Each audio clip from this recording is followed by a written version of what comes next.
Hello, welcome everyone. I would like to present our next speaker. It's Ondrej Sury from ISC, who will be talking about bind9 code quality. I don't think this is actually a DNS talk, is it? No. Right, good luck. A little bit. So, just to get a feeling of the room, who knows bind? Who uses bind? Okay, who is a developer here? Oh, so many. Bind? No. I would know something about it. And who ever programmed something about DNS, like DNS developers? Okay.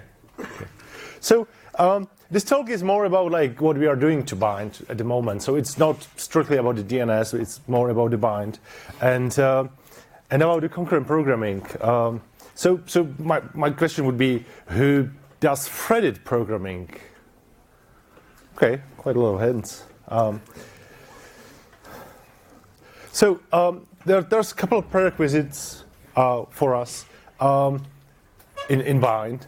That's continuous integration, because if you don't use the tools I'm going to show you on a regular basis, it doesn't make sense at all. So if you ever use the tools, just integrate them into your continuous integration, and then you have to have the time to fix all the bugs. So about bind, it's a 20 years plus old code base. So you can imagine it's pre-C99 code sometimes, and it's getting better. It's multi-threaded. It uses locking. It has its own RW lock, which have some advantages, like it allows downgrade and upgrade. And since bind 9.14, which is current stable, we are right now just before the release in 9.16 stable version. It uses the STD atomics or the shims for in GCC or in Windows API. So I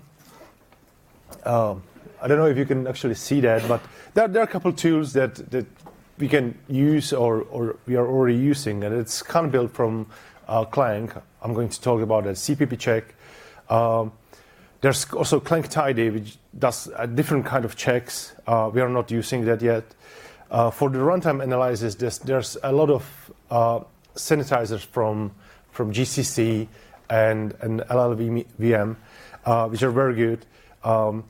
And there are some commercial tools like the Coverty Scan, which can be actually used for free for the open source projects. There's something called Sonar Cloud, I think, but that's like very chatty. It reports all kind of weird stuff that's not even like, it has a lot of false positives for us.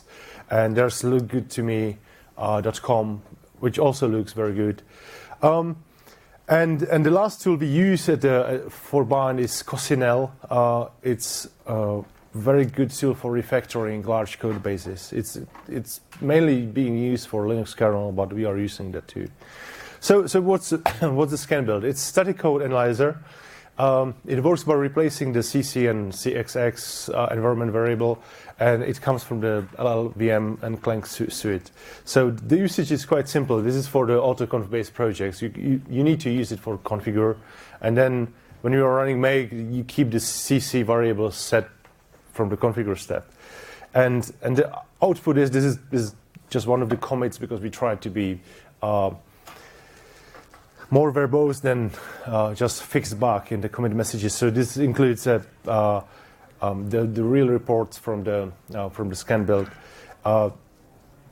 and it finds that like little stuff. The bind code base is quite good in regarding the scan build.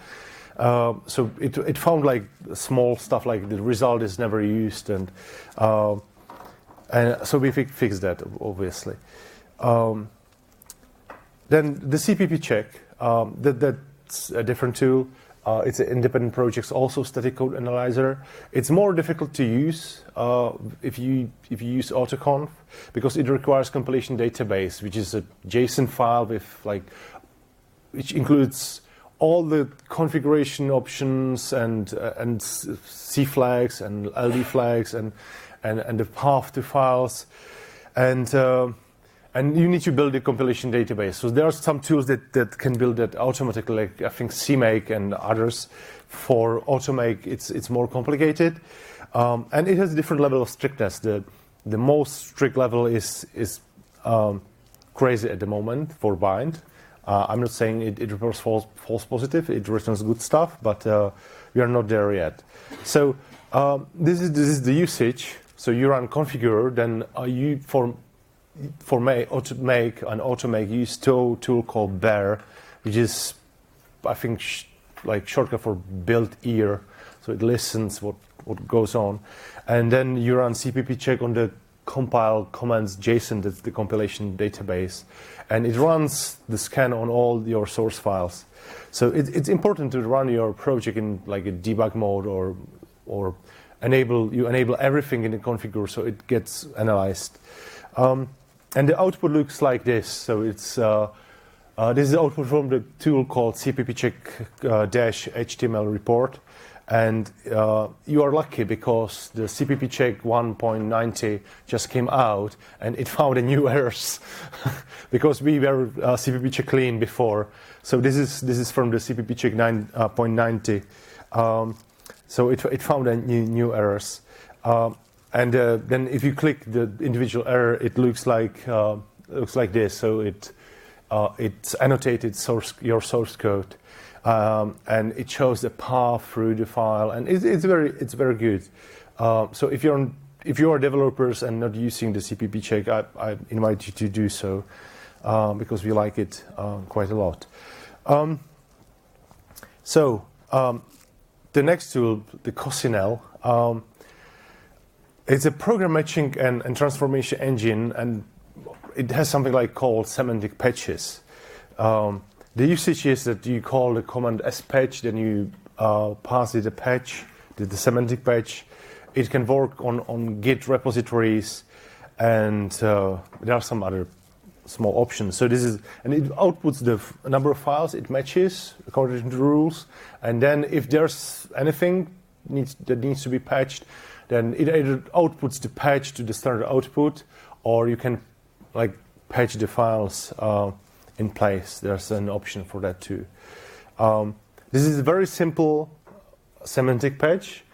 So what this semantic patch does, that if it finds an assertion, for example, if you have a switch command and there's a default which always asserts, like this is like custom bind assert, it insists 0. So if the code reaches the point, it crashes with assertion.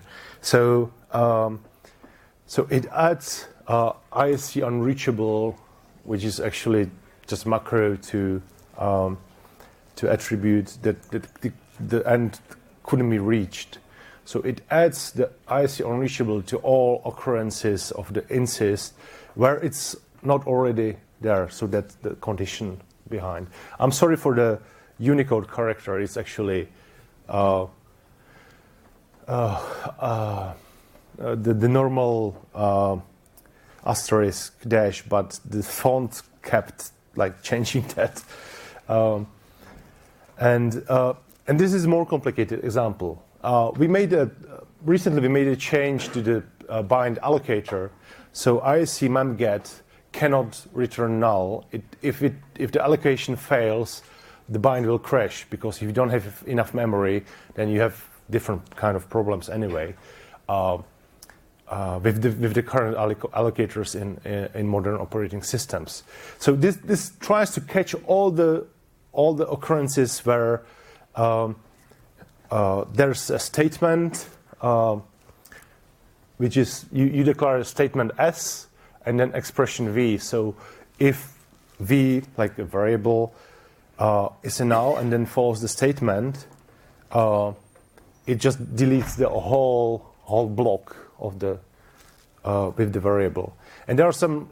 It's quite smart. It even can understand. So if V is not null and there's a block and there's an else statement, you can just keep the other block, which is the condition on the first block on the right. with the S1, S2. So it can do all kinds of transformations. So it understands the C code and it transforms the code properly. So it's not like a like find and replace. It understands the C code and can delete the whole statements or transform them into something else. Again, if you are working with an old code base like bind is, and you need to do extensive refactoring, this is very, very cool tool, and you should try it. So there are some more examples how to do stuff with Coccinelle. There's a web page. We have a directory with all the semantic patches we used in bind, but they are very bind specific. And there's coccinelle.org, which has even more examples in a Git repository. So why? And here comes the fun part. It's not so funny if you have to fix all the bugs. So who understands the memory ordering? Oh, I'm lucky. I can tell you whatever I want. On a platform with weak memory consistency. Okay. Me neither. Well, I'm trying. So, and what about memory barriers? Like, do you know what's that? Okay, 1, 2. So, and bonus question, what's lock elision? Would anybody know? Okay, I'm not going to talk about lock elision, but it's a feature on Intel processors, maybe on AMD too, where you can like not lock things, but when they collide, you roll back the whole transactions on a CPU and memory, and you actually do the locking, so you can avoid some locking on the hardware. Very cool, but I'm sure there are some bugs hidden in there, especially with Intel. So thread sanitizer. This is runtime analyzer, so it doesn't analyze the static code, but it analyzes the like running code. It requires a good test suite to run, or you can like run it on your production if you are brave enough. And it checks for data races. Like if multiple threads access the same memory location, mutex ordering, so if you have like multiple locks in place and they are locked in different order from different threads, so there's a possibility of deadlock, and other subtle errors in the thread programming. The usage is again quite simple. You just add a flag to C flags or LE flags. Well, you need both. And for bind, we need to, I told you we are using our own implementation of RWLock. So thread sanitizer doesn't understand that, so we need to use the standard pthread RWLock here. Then you build the program, then you export some extra options.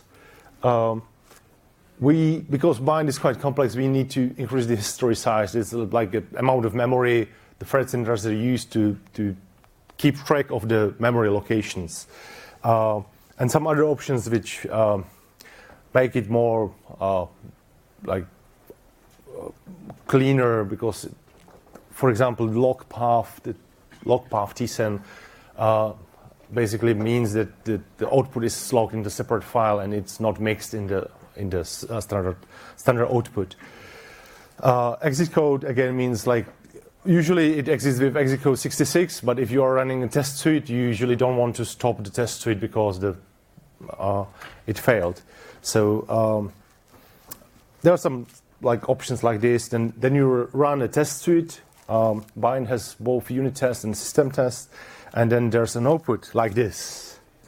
So as you can see, there are data arrays between the two threads, and there are similar location, like ISC, NM handle, unref, but there's a data race, and it's quite interesting data race because this is the unref function. It uses reference counting, and if the reference goes to 0, which is the function ISC ref count increment. So if it's not 0 yet, then it returns. But if it's 0, then it deallocates resources. That should be correct, right? So why is there a data race, especially in this function? So it properly uses the reference counting. And then like the free function, which is called here, it just allocates the resource, and that's it. It clears the resource, and then the memput is basically the ISC version of free. And still, there's a data race. It looks like innocent, innocuous, right? So the fix is to add a destroy to the reference handle. Why?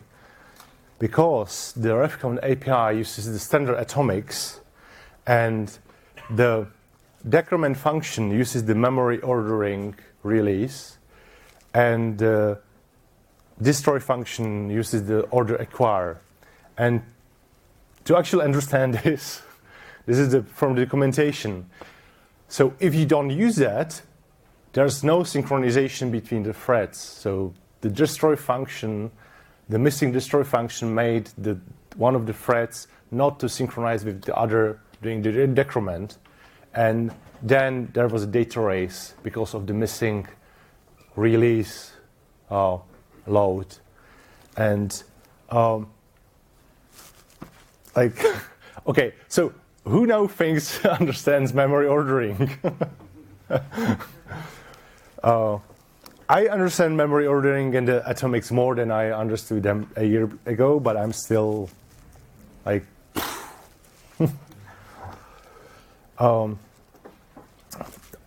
Another example.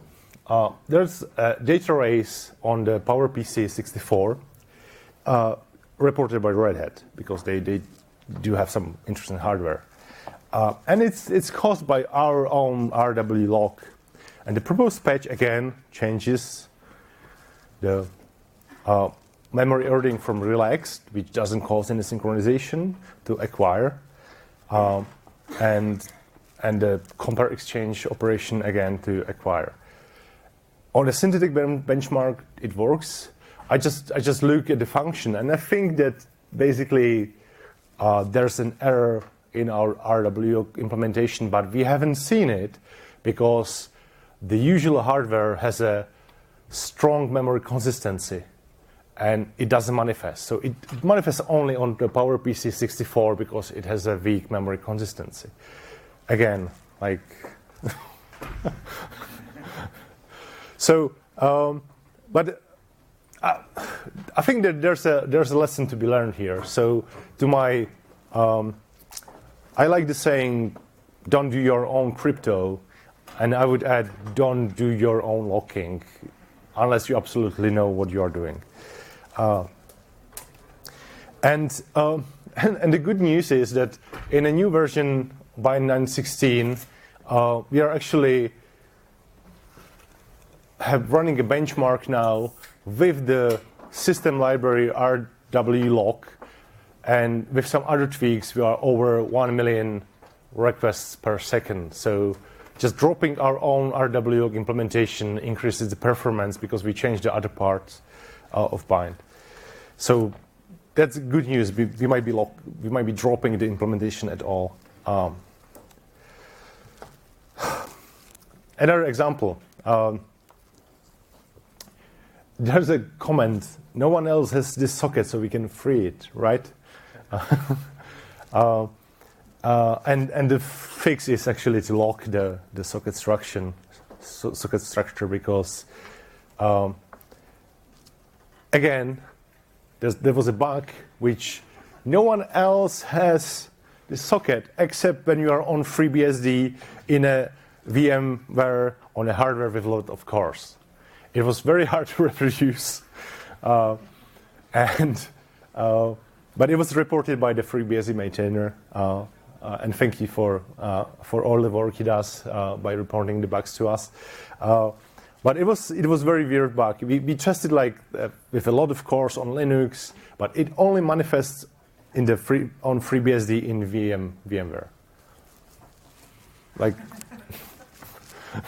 if anybody can say me why, then I would be happy to listen. So another thing on FreeBSD. We added to our continuous integration, we added FreeBSD and Windows in September last year.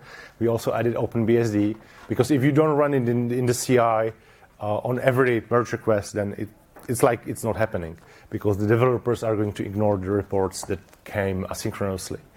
And there was an intermittent failure in the FreeBSD system test job, and it was a crash in the libthread system library. And it was a OpenSSL at exit concurrency, because OpenSSL 1.1 automatically destroys the resources. But if you have a multiple threads running and shutting down the resources, then one of the threads were destroying the mutexes held by the OpenSSL before the OpenSSL on exit functions ran. So we had to request there's an internal task manager in bind. So in a fatal function, you have to request the exclusivity of a task manager, so it finishes all the other stuff before it crashes. Again, it was very weird, because we were looking why it's crashing in the system library. Here's a quote from the documentation. The other type of debugs is the log order inversion, and this is actually the cycle at the beginning is quite short. I have some 8 mutex long bugs in bind at the moment. They are not yet fixed, but it looks like mixing the mutexes in a different order from different threads. Just an example how it looks. The most simple thing you can do is to convert the locking to, because there's a lot of flags in structures, so we just converted this flag, removed to standard atomics, dropped the locking at all, and it's protected by the atomics. And now you have to get the memory ordering right. So are we there yet with the thread sanitizer? Not yet. So this is the current result on the bind master. There's 10 distinct warnings from the thread sanitizer, but there's something like more than 200 different paths to the warning. There's a lot of duplicates, like these 6 errors are probably the same one. And in the log ordering, there's probably also a lot of duplicates. So it's not that much bugs, but we are not there yet. It doesn't crash on a regular basis. It just sometimes something happens, and we don't know why. And getting this clean means that we can run the thread sanitizer in a strict mode. So if there's a new warning, it will stop the merge request from being merged. And but as I said, we are not there yet. So thank you for listening. And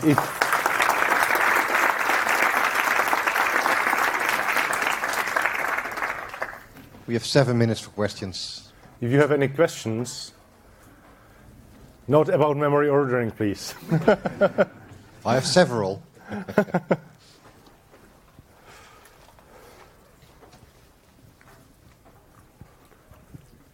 Just a very quick one. Did you also enable more compiler warnings over time?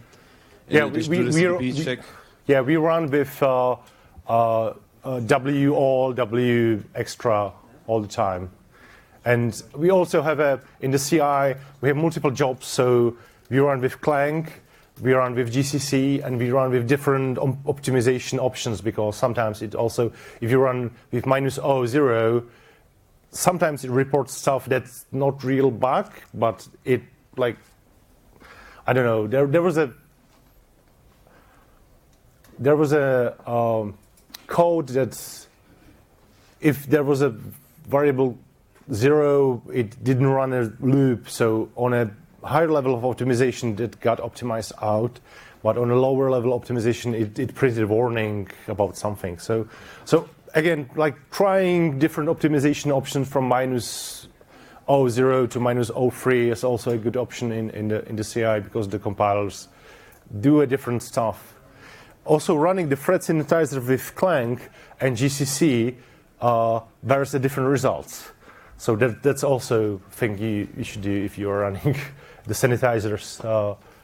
Just do the different compilers, because they created a little bit different code. I see a question. You just talk loud. What was the tool for code coverage again? Concierge? I don't know what is our code coverage at the moment. No. I mean the tool you showed. I think it was the second one. Can you go back like 30 slides? Yeah, this one. Coccinelle. Okay. Question here. I would like to ask you about cppcheck. You use this tool to try to find bugs or exceptions in your code. Is it possible to use it for checking coding style? Well, bind is written in plain C, so but I don't know if the C++ check. cppcheck. cppcheck. Okay. Yeah. You mean this one? I mean this one. Yes. This Is one. it possible to check just coding style? Some, yes. On some strictness level, it also reports like variable scoping. So when you can reduce the scope of the variable, and some others, it's quite extensive list actually. So, but it would be moot to just show it here. But this is what we use. So this is from our CI, the line. So we are just using these. But I'm in the Emacs camp, so and I do my coding in Emacs. So I use flycheck to run cppcheck and Clang on my code, so it automatically like highlights the issues. I'm probably sure that the stuff that the young people use, like all the IDE, so that it does as well. But the Emacs, I like Emacs. So what's bear make? Bear make, it creates the compilation database from Right. that. Okay. Any other questions? So are you finding that CI is very expensive or slows down your team? Because I found that those are the options. So right now we are using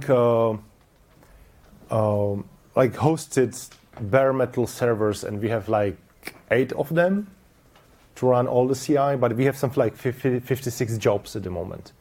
So it's getting slower and slower as we had more and more tests. We also have a Windows in the CI, so it just consumed one of the machines, but the other machines are shared. So if you are OpenBSD is ran in the QEMU. FreeBSD had also consumed its own machine, and it uses jails. We wrote a plugin for GitLab CI to use jails in the GitLab CI. And also the OpenBSD, that's also our own plugin. For Linux, it uses the standard Docker, but for the other systems, we had to write custom executors for the GitLab CI. So define expensive. So if it catches a bug that would cause a CVE later, was that expensive? No. But I found in some teams that it can scare people off. Like you say, we're going to spend $1,000 a month now on just testing the code all the time. Yep. They say, well, can't we do 100? And well, yes, then the team can do one feature a week. Yeah, we are spending something under $100,000 per month For 100,000? No, 1,000. Under 1,000, okay. 1,000. 1,000. Under 1,000 a month. Under okay. 1,000 a month. That seems like a good deal.